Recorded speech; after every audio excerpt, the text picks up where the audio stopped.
Medical college അപകടത്തിൽ മരിച്ച ബിന്ദുവിന്റെ വീട് സന്ദർശിച്ച ആരോഗ്യമന്ത്രി വീണ ജോർജ് രാവിലെ 7 മണിയോടെ തലകൊലപ്പറമ്പിലെ വീട്ടിലെത്തിയാണ് ബിന്ദുവിന്റെ കുടുംബാംഗങ്ങളെ മന്ത്രി ആശ്വസിപ്പിച്ചത്. ബിന്ദുവിന്റെ കുടുംബത്തിനൊപ്പം സർക്കാർ ഉണ്ടാകുമെന്ന് മന്ത്രി ഉറപ്പു നൽകി. വിവരങ്ങൾ സനോജ് സുരേന്ദ്രൻ നൽകും. ആ റിപ്പോർട്ടിലേക്ക്.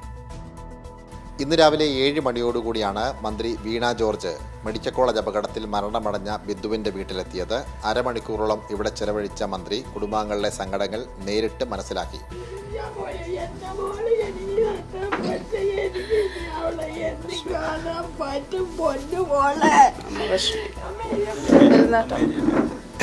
പറഞ്ഞ പോലെ എല്ലാം ചെയ്യാം, വിഷ്ണുചേട്ടനോട് വന്ന് പറഞ്ഞ പോലെ എല്ലാം ചെയ്യും. ഞാൻ ഇരിക്കാൻ എൻ്റെ ഭാര്യയെ കാണാനില്ല, അവിടെ കിടക്കില്ല, കത്തിച്ചു തീർത്ത് അവിടിട്ടിരിക്കുക. കുടുംബത്തിന്റെ ആവശ്യങ്ങൾ കേട്ട മന്ത്രി സർക്കാർ കുടുംബത്തിനൊപ്പം ഉണ്ടാകുമെന്നും എല്ലാവിധ സഹായങ്ങളും സർക്കാരിന്റെ ഭാഗത്തു നിന്നും ഉണ്ടാകുമെന്നും ധനസഹായം ഉൾപ്പെടെയുള്ള വിവിധമായ തീരുമാനം മന്ത്രിസഭാ യോഗം കൈക്കൊള്ളുമെന്നും പിന്നീട് മാധ്യമപ്രവർത്തകരോട് പറഞ്ഞു. വേണ്ട, അങ്ങനെ ഒരു റിപ്പോർട്ട് ഒരു സാങ്കേതികമായിട്ടുള്ള റിപ്പോർട്ടാണ്. അതിനപ്പുറം സർക്കാർ ഈ കുടുംബത്തിൻ്റെ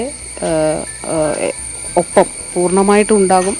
അതപ്പോൾ തന്നെ പറഞ്ഞിരുന്നതാണ്. അത് ഇന്നും ആ കാര്യം ഞാൻ ആവർത്തിച്ചിട്ടുണ്ട്. അതിൽ ഉചിതമായിട്ടുള്ള തീരുമാനങ്ങൾ ഉണ്ടാകും. തീർച്ചയായിട്ടും അവർ പറഞ്ഞ എല്ലാ വിഷയങ്ങളിലും അമ്മയുടെ ചികിത്സ നാളെ തുടരും. തീർച്ചയായും നാളെ അഡ്മിറ്റ് ആവാൻ പറഞ്ഞിട്ടുണ്ട്. നാളെ അഡ്മിറ്റ് ആകും.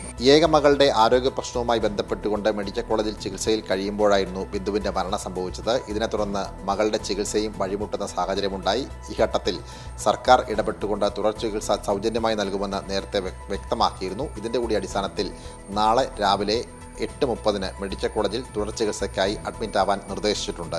ആദ്യഘട്ടത്തിൽ ബിന്ദുവിന്റെ മരണാനന്തര ക്രിയകൾ പൂർത്തിയാക്കിയ ശേഷം ചികിത്സാ നടപടികൾ തുടരുവാനായിരുന്നു കുടുംബത്തിൻ്റെ തീരുമാനമെങ്കിലും മകളുടെ ആരോഗ്യസ്ഥിതി കണക്കിലെടുത്തുകൊണ്ട് അടിയന്തരമായി ചികിത്സ തുടരാൻ കുടുംബം തീരുമാനിക്കുകയായിരുന്നു. ഇതിൻ്റെ അടിസ്ഥാനത്തിലാണ് നാളെ ഈ കുടുംബാംഗങ്ങൾ മകളുമായി മെഡിക്കൽ കോളേജിലെത്തുക.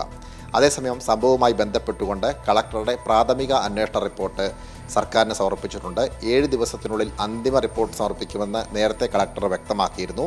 ഈ പ്രാഥമിക റിപ്പോർട്ടുമായി ബന്ധപ്പെട്ടുകൊണ്ട് ഇതിൽ പ്രധാനമായും ചൂണ്ടിക്കാണിച്ചിരിക്കുന്നത് കാര്യമെന്ന് പറയുന്നത് ബിന്ദുവിൻ്റെ കുടുംബത്തിൻ്റെ ജീവിത സാഹചര്യങ്ങളും അവരുടെ ചുറ്റുപാടുകളുമൊക്കെ തന്നെയാണ്. മകൻ്റെയും മകളുടെയും പഠനവുമായി ബന്ധപ്പെട്ടുകൊണ്ട് ഈ കുടുംബം വലിയ ബുദ്ധിമുട്ടിലൂടെയാണ് കഴിഞ്ഞു പോയത് എന്നും ഇവരുടെ വീടിൻ്റെ പണി പൂർത്തിയാക്കിയിരുന്നില്ല എന്നും ഉൾപ്പെടെയുള്ള കാര്യങ്ങളാണ് കളക്ടറുടെ പ്രാഥമിക റിപ്പോർട്ട്.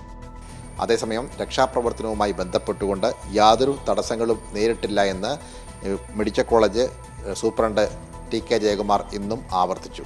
അപ്പോൾ അതിൽ നമുക്ക് മനസ്സിലാക്കേണ്ട ഈ ഒരു സംഭവം നടന്ന് ഏകദേശം 15 മിനിറ്റ് 20 മിനിറ്റ് കഴിഞ്ഞപ്പോഴാണ് ഞാനിവിടെ എത്തുന്നത്. ആ സമയം കൊണ്ട് തന്നെ ഈ 3 വാർഡുകളും കംപ്ലീറ്റ് ഇവാക്യുവേറ്റ് ചെയ്ത് കഴിഞ്ഞു. അതാണ് ഫസ്റ്റ് ഒരു ഡിസാസ്റ്റർ ചെയ്യേണ്ട ആദ്യത്തെ കാര്യം അതാണ്. അതേസമയം തന്നെ പാരലായിട്ട് നമ്മൾ അറിയിക്കേണ്ടത് അതൊക്കെ നമുക്ക് ഇവിടെ കൃത്യമായിട്ട് ഡ്രിൽ ചെയ്തിട്ട് നമുക്കറിയാം. അപ്പോൾ ഈ ഡിസാസ്റ്റർ ഉണ്ടായ ഇൻഫർമേഷൻ കിട്ടി വിത്തിൻ 3 മിനിറ്റ്സ് തന്നെ ഫയർഫോഴ്സിനെ അറിയിച്ചു കഴിഞ്ഞു. 11-ാം തീയതി ചേരുന്ന മന്ത്രിസഭാ യോഗത്തിലായിരിക്കും ബിന്ദുവിൻ്റെ കുടുംബത്തിന് അർഹമായ നഷ്ടപരിഹാരം നൽകുന്ന കാര്യത്തിൽ സർക്കാരിൻ്റെ ഭാഗത്തുനിന്നും അന്തിമ തീരുമാനം ഉണ്ടാവുക. സനോജ് സുരേന്ദ്രനാണ് വിവരങ്ങൾ നൽകിയത്.